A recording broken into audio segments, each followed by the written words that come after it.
Bismillahirrahmanirrahim. Assalamu alaikum. This is Myra Amjad and I welcome you all from the platform of Gohar Publishers. Our motto is redefining the geography of education through digital resources for conceptual learning. Dear students, आज हम Gohar science class 4 का chapter number 5 continue करने जा रहे हैं जिसका नाम है forms of energy and energy transfer. और आज हम देखेंगे कोल, ऑयल और गैस को as a source of energy. तो जल्दी से अपनी बुक का पेज नंबर 58 खोल लें और देखते हैं कोल, गैस और ऑयल को। जी तो बच्चों, अपनी बुक के पेज नंबर 58 पर देखें कितनी खूबसूरत पिक्चर्स दिखाई जा रही हैं जिसमें हमें नजर आ रहा है धुआं निकलता हुआ। यहाँ पे क्या हो रहा है हम ये सीखेंगे। आप देख रहे हैं कि व्हीकल्स चल रहे हैं, हमारी ट्रेन चल रही है, हमारी बस चल रही है, हमारा चूल्हा जल रहा है। ये सारी चीज़ें आपको कुछ बताती हैं। क्या बताती हैं? A lot of energy comes from कोयल। ठीक है बच्चों, कहाँ से आती है लॉट ऑफ एनर्जी? कोल से।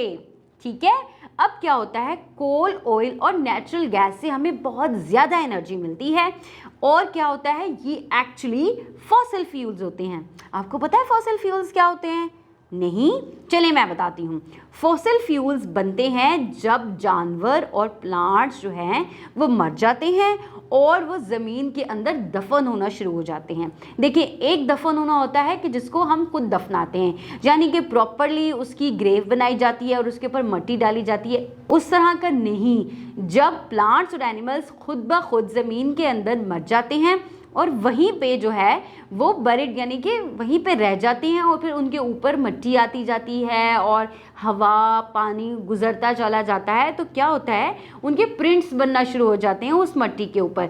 वो डिकम्पोज हो जाते हैं बट उनकी बॉडी के प्रिंट्स वहाँ पर रह जाते हैं।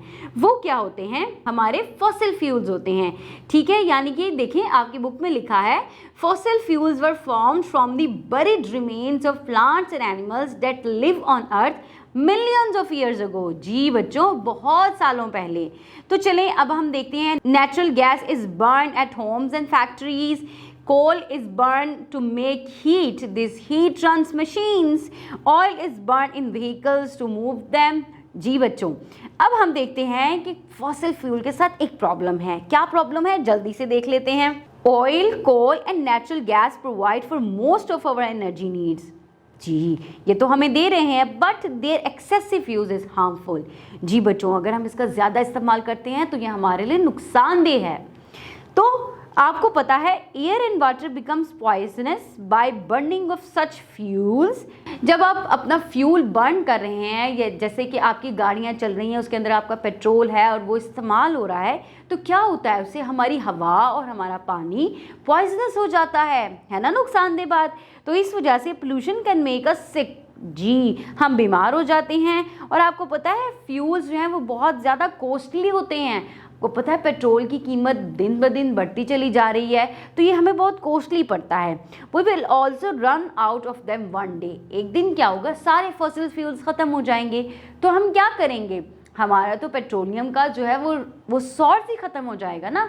हम पेट्रोल कहाँ से हासिल करेंगे? तो ये प्रॉब्लम है फॉसिल फ्यूल के साथ। Fossil fuel can be burn in a power plant.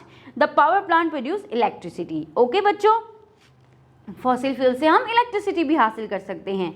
अब बुक के पेज नंबर 59 पर देखते हैं ट्रांसफॉर्मेशन ऑफ एनर्जी, कि हम एनर्जी को किस तरह से ट्रांसफॉर्म कर सकते हैं।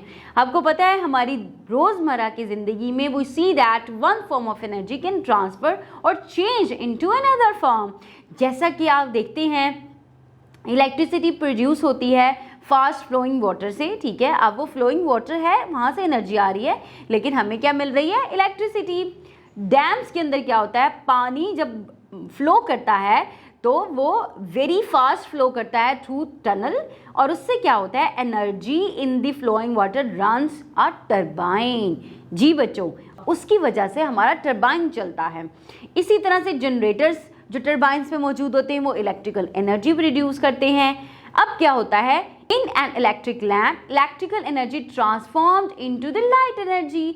जी देखें, आप स्विच चलाते हैं और आपको लाइट मिलती है। अब स्विच में तो इलेक्ट्रिकल एनर्जी है, ठीक है, करंट फ्लो कर रहा है, लेकिन आपको एनर्जी कौन सी नजर आ रही है? लाइट। तो इस तरह से वो इलेक्ट्रिकल एनर्जी लाइट एनर्जी में कन्वर्ट हो गई। इसी तरह से हम अपने हीटर्स चलाते हैं तो वो सोलर एनर्जी जो है वो हीट एनर्जी में ट्रांसफ़र हो जाती है।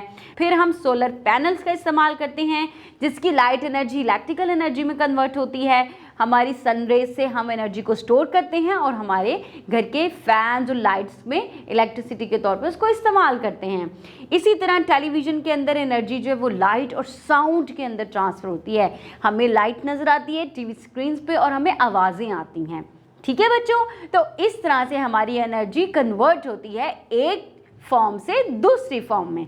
अब आपने जल्दी से एक एक्टिविटी कर लेनी है, आपने विंड मिल बनाना है। ठीक है, आपने एक स्क्वायर टिन कार्ड लेना है 24 सेंटीमीटर बाय 24 सेंटीमीटर का, उसको स्लाइस में कट करके उसके कॉर्नर्स को इस तरह जैसे कि आपको नज़र आ रहा है उस तरह से बना लेने हैं और उनको इकट्ठा करके उसके सेंटर में एक होल कर देना है, उनको फोल्ड कर देना है और line up by the hole. आप देख रहे हैं साइड पे जैसे ये बना हुआ है आपने इसको बिल्कुल वैसे बनाना है।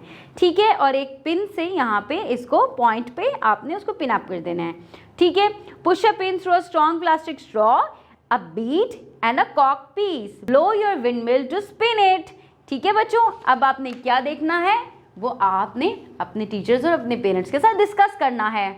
जी तो बच्चों, ये था हमारा कोल, ऑयल और गैस का टॉपिक और आज आपने देखा कि किस तरह से एनर्जी ट्रांसफॉर्म करती है एक फॉर्म से दूसरी फॉर्म में। उम्मीद है आपको इस टॉपिक की बहुत अच्छे तरीके से समझ आ गई होगी और अब आप दूसरों को एनर्जी के बारे में बहुत कुछ बता सकते हैं। मैं आपसे न्यू लेसन में न्यू टॉपिक के साथ मिलूंगी। Till then take good care of yourself and the people around you. अल्लाह हाफिज।